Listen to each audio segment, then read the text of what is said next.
Welcome to Worldview Matters, discussing controversial issues, discerning current events, defending biblical Christianity.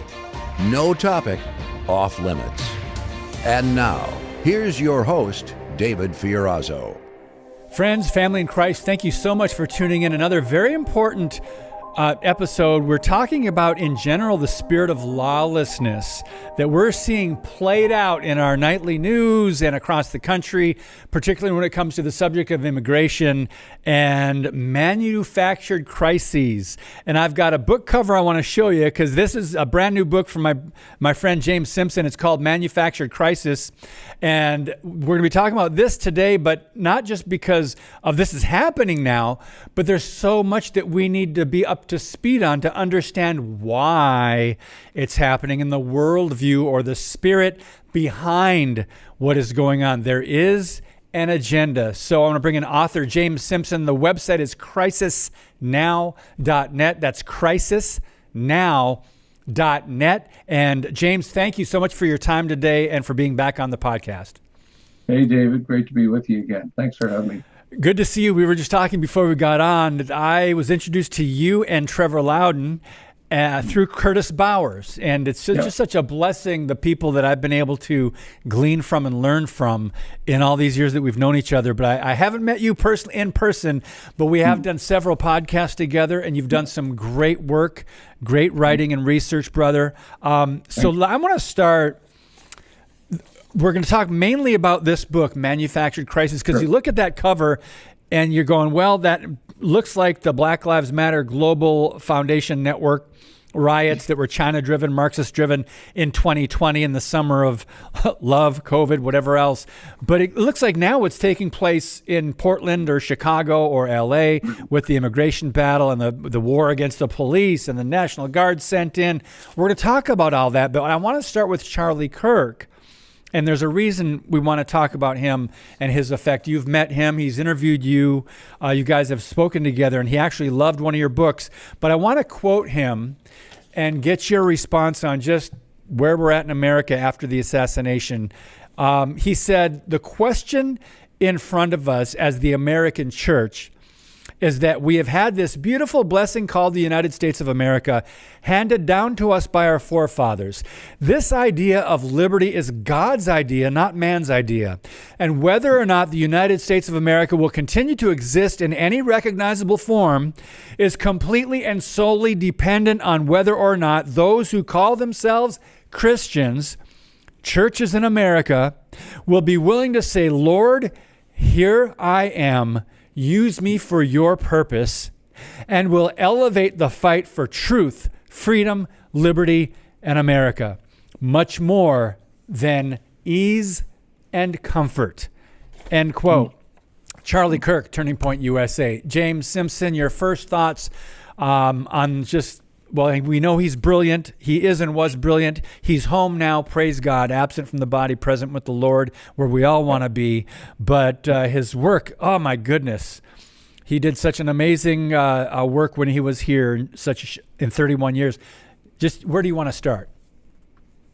Well, he was an amazing person and a great loss to all of us, and really an inspiration to all of us as well, to speak out and to not be shy about what we know is happening in the world today. That was one of his great standout characteristics, was he was unafraid to tackle any issue and talk directly even to those who virulently opposed him, and politely, in addition. But he's exactly right.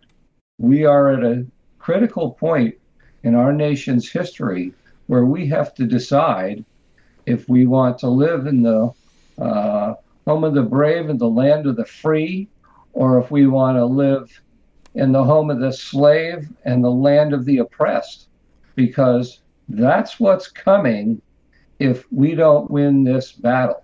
And it is a battle, and it's a temporal battle. It's a spiritual battle.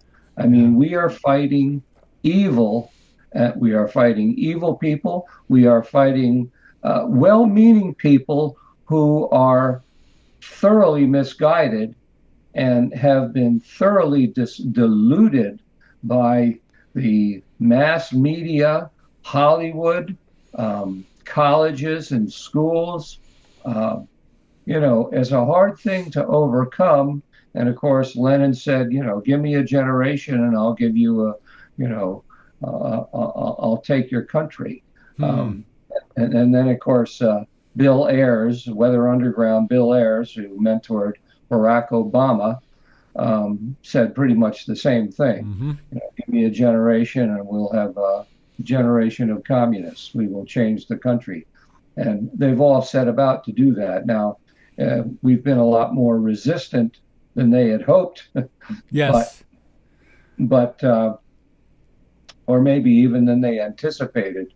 But we have arrived here finally at the point where a large segment of our society hates our country. They're ashamed of our country, and they're ashamed of themselves. They're ashamed to be a part of it. And it's a level of ignorance that almost defies description. But it's something that we have witnessed happen over and over again historically. Look at the German people during World War II and how Hitler basically mesmerized them. Look at how the people, they slavishly followed Mao and Lenin and the Soviets and the Chinese communists because if they didn't, they were dead. So there's slightly different motivation there. But many of those people were also true believers, the people that first created the first communist revolution. They were true believers at first, and then they found out they actually had to earn a living. And they discovered that peddling communism was a great way to become really wealthy and really powerful without lifting a finger. All you had to do was be willing to do just about anything. I remember that quote from The Untouchables where Sean Connery says, "What are you willing to do?" And the communists are willing to do anything. You're dating yourself now, Jim, quoting The Untouchables. I want to, something you sent me in an email, I just want to get you to expound on it a little bit. You said that you believe, and I believe this too, that what Charlie Kirk was doing in the last decade and the assassination and ripple effect of Charlie Kirk's life and legacy, it's a reawakening of Christianity and maybe even patriotism in America. And there's more resistance now, it seems, to what you say the communists and globalists together have been doing to destroy the West. Talk to us a little bit more about that and the effect that Turning Point USA is having. Well, that agenda that I outline in the Manufactured Crisis book, well, I don't outline it. I delve deep into every aspect of it. The globalists are communists. Let's just put it bluntly, or they are under the direct control of the communists. But I mean, for example, the United Nations Charter was written by Alger Hiss, who was one of the most famous Soviet agents, one of the most notorious ones in our history. And the Soviets just considered the UN an arm of their foreign policy. And it's not surprising because the UN has turned against the West in every regard. They've turned against Israel. They've turned against Western Europe. They've especially turned against America.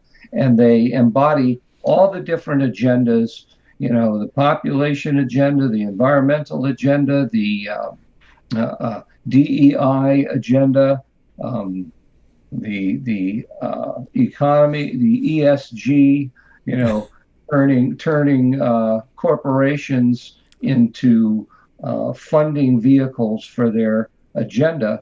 I mean, this is all communist strategy, and they're all working it. And and Charlie Kirk was standing up to that and being very articulate and changing minds in a Yeah. big way. And that, in my mind, is why he became a big target.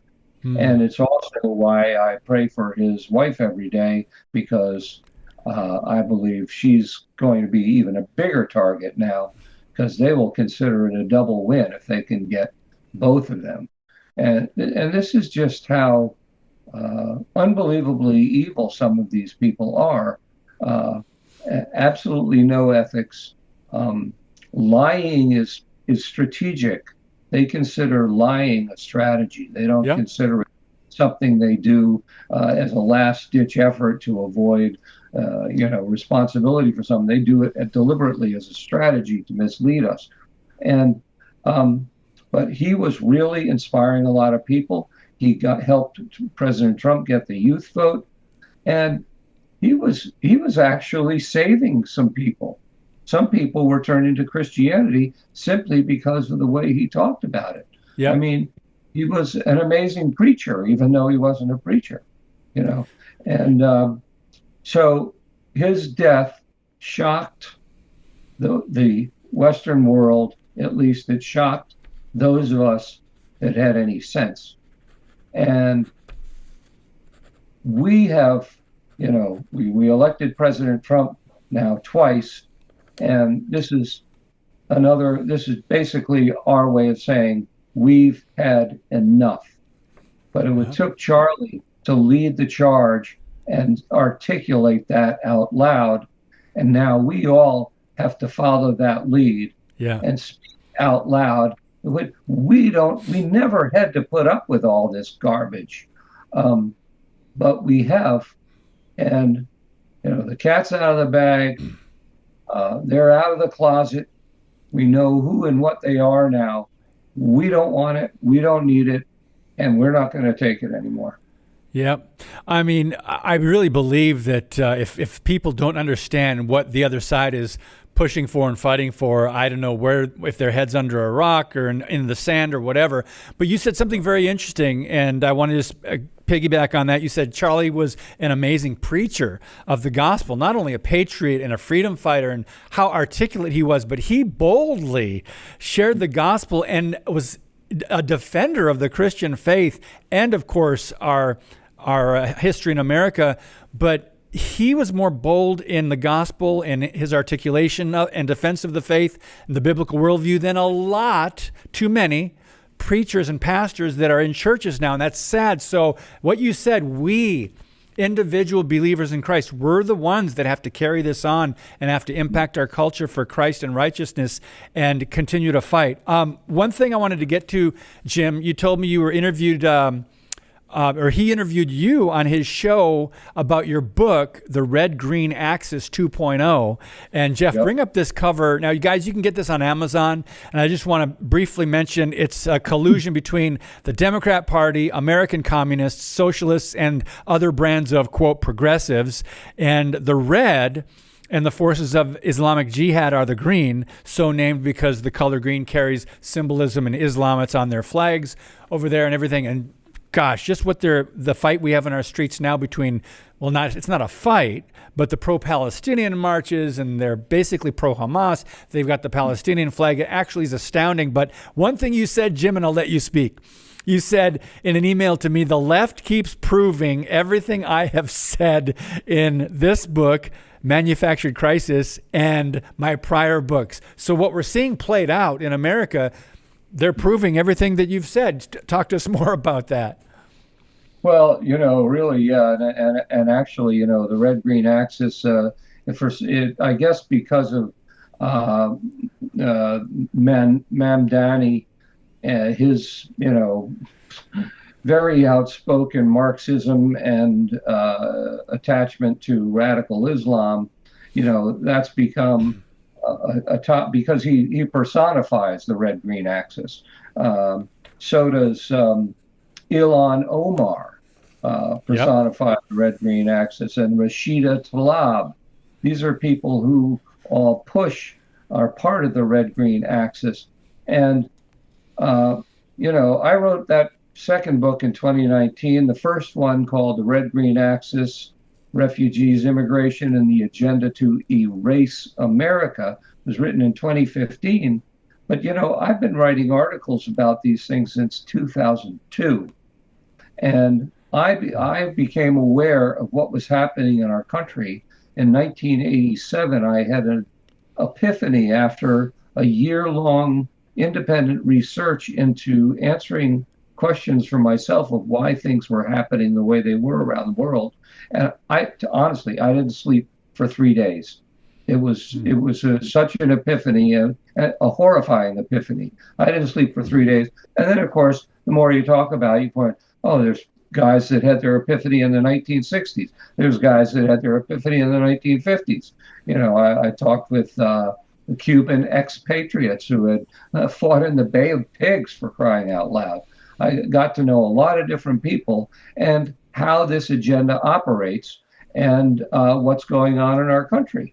And really, if you stand back and look at it, the same things were going on in the 80s, fighting Reagan, that are going on now, although now it's turned much more violent, much more vocal, and much more prevalent. But Reagan was canceled. Anybody that supported him was canceled. They were all smeared in the press, lied about in the press. A lot of Republicans of that day were afraid to say they were, Reagan supporters. It was only long after his two successful terms that, it became fashionable to say you were a Reaganite. But I was there at the time, and a lot of them weren't. A lot of them were horrified that he was too conservative. Same way we have a lot of squishy Republicans these days who are afraid of President Trump's bold stance on things, even though President Trump is absolutely correct and the American people are totally in tune with him. And that's why he has such a great following. And I hope it's even better. And I hope that the Republican senators and House Representative members don't screw things up by losing the 2026 election and giving this Congress back to the Democrats. That would be a terrible thing. So I was going to ask you this, but you're talking about the midterms. It seems like momentum is shifting, meaning it's still maybe leaning conservative. More youth are getting involved thanks to Turning Point USA. It just seems like the enemy has been exposed in their tactics. I think most of America wants law and order, but you write about this in your books, and especially the latest, manufactured crisis. The left is trying to create chaos, so the government has to come there and be the solution. But when you've got an administration like the Trump administration, they're fighting this battle head on, aren't they? Yes, they certainly are, and it's what we've needed for decades, really. Yeah. And it's so good to hear that President Trump designated Antifa as a terrorist group, because it is, even though Antifa really isn't Antifa. It's the same paid revolutionaries that have been showing up at every mass rally and riot since the Seattle riots of 1999. These are the same guys. They're the professional revolutionaries that get paid a lot of money to come in and cause havoc and create destruction. And it's not saying that they don't.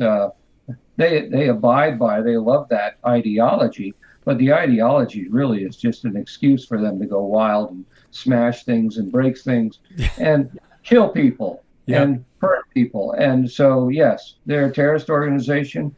They are a very cellular structure, so they're going to have to be penetrated, or the people who are arrested and face serious consequences for their actions are going to have to spill their guts to avoid bigger sentences and expose this network for what it is. And Pam Bondi and Kash Patel recently announced that they were going after the funding networks for these people. And it is all of the NGOs, it is Soros and the Open Society Institute. All those can be prosecuted under RICO statutes, have their assets seized, their leaders thrown in jail for continuing criminal enterprises. And that's what should happen. And we could balance our budget based on the money that they have, that they've been giving to the left and stealing from us for decades. Well, when Charlie Kirk was interviewed by Gavin Newsom on his podcast, Newsom asked him, what would you suggest? What do you think? Why are the Democrats so unpopular? He says, well, you have awful ideas and policies. And I just thought that was, oh my goodness, he walked right into that one. And so you're right. So they have to manufacture crises. They've got to fund money to these radical organizations, Antifa and others around the country. But we're running out of time. Jim, one more question before we get to, you have a brand new book coming out, but before we get to that, I'm really concerned since the assassination, not surprised of the reaction of the media, not surprised that the leaders of the prominent Democrats are not taking responsibility for some of the rhetoric, fascism, and calling Trump an existential threat to democracy, and on and on. They're more emboldened in their violence, or rhetoric at least.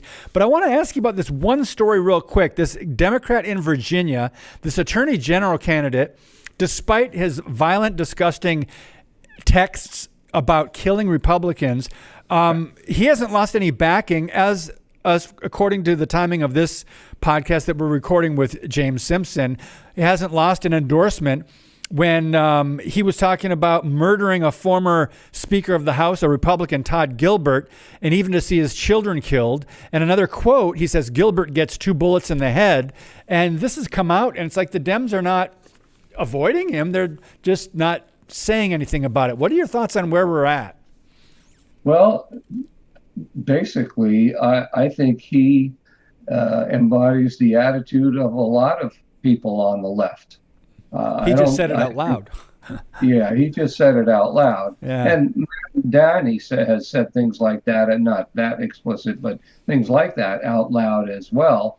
And of course, Ilhan Omar says stuff like that, Rashida Tlaib, and they are all in one way or another trying to instigate violence on the part of the more unglued component of their membership, even though I think they're all unglued to one extent or another, to actually commit that kind of violence.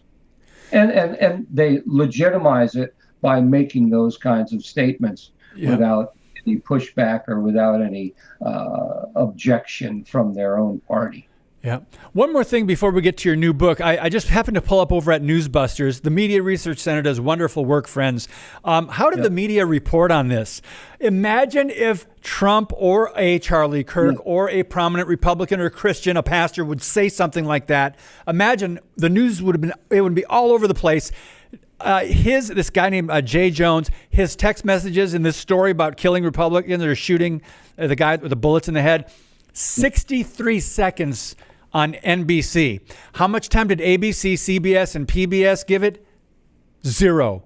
Goose egg. And you can look that up on Newsbusters, on newsbustersmrc.org. The nets are covering for the radicalism. They're covering for those who are manufacturing these crises, violent rhetoric. Anyway, we're done with that. I want to be done with it. I want to think about something good like Christmas, James. So you got a new book that's out now. It's called The Day Christmas Didn't Come. That's a little shift for you in what you're writing about. Tell us about this.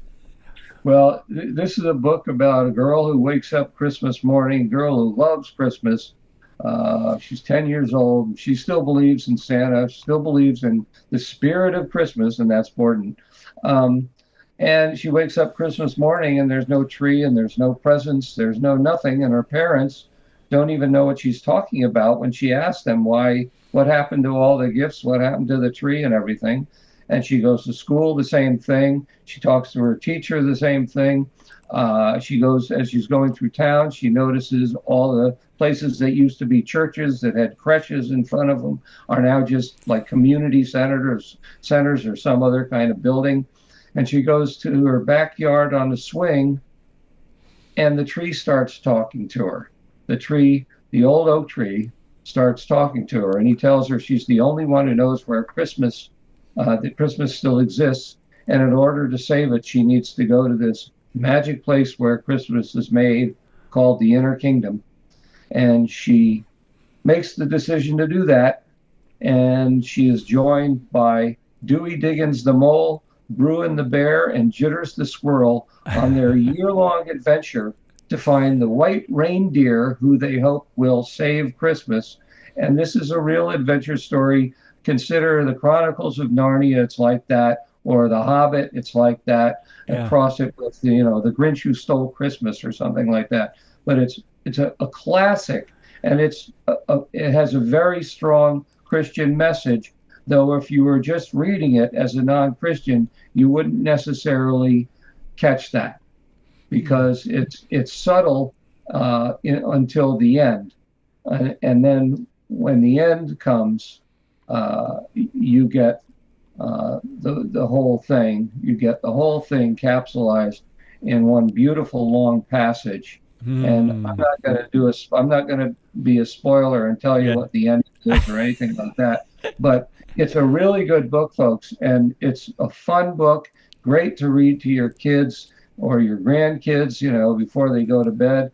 I basically made it up telling my children about it when they were young, and I just made it up as I went along, and then decided, hey, this would be a good book, so I wrote it. And we're going to make a movie out of it too. Wow!